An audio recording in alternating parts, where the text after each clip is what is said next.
নামাজে মনোযোগ ধরে রাখার জন্য অনেকগুলো উপায় আছে। তার মধ্যে একটা হলো নামাজের ডিউরেশন বা সময়সীমা বাড়িয়ে দেওয়া।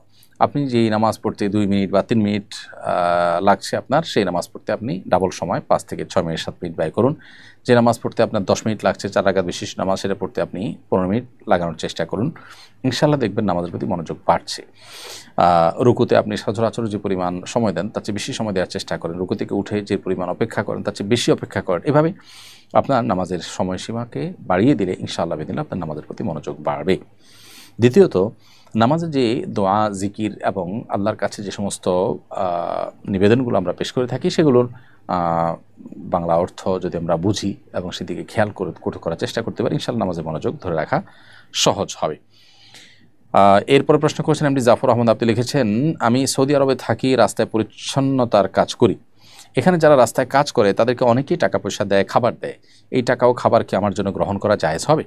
বা জাফর আহমদ, আপনার প্রশ্ন উত্তর হলো যে আপনি খাবার বা নগদ টাকা উপহার, হাদিয়া হিসাবে বা দান হিসাবে কেউ আপনাকে দিলে সেটি গ্রহণ করা আপনার জন্য জায়েজ আছে।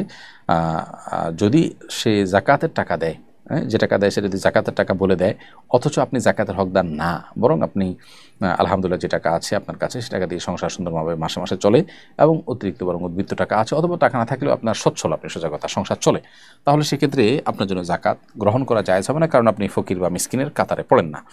সেক্ষেত্রে আপনাকে তিনি দিলে আপনি বিনয়ের সাথে ফিরিয়ে দিতে পারেন, অথবা যদি দিয়ে চলে যান, ফিরে দেওয়ার সুযোগ না পান, তাহলে সেক্ষেত্রে এটি গ্রহণ করার পর আপনি আপনার দেশে আত্মীয় স্বজন বা পরিচিত যে কোনো গরিব মানুষ যিনি জাকাতের হকদার তার কাছে সেই ফান্ডটা হস্তান্তর করে দেবেন। ইনশাআল্লাহ ওই ব্যক্তির তরফ থেকে সেটি জাকাত হিসাবে আদায় হয়ে যাবে।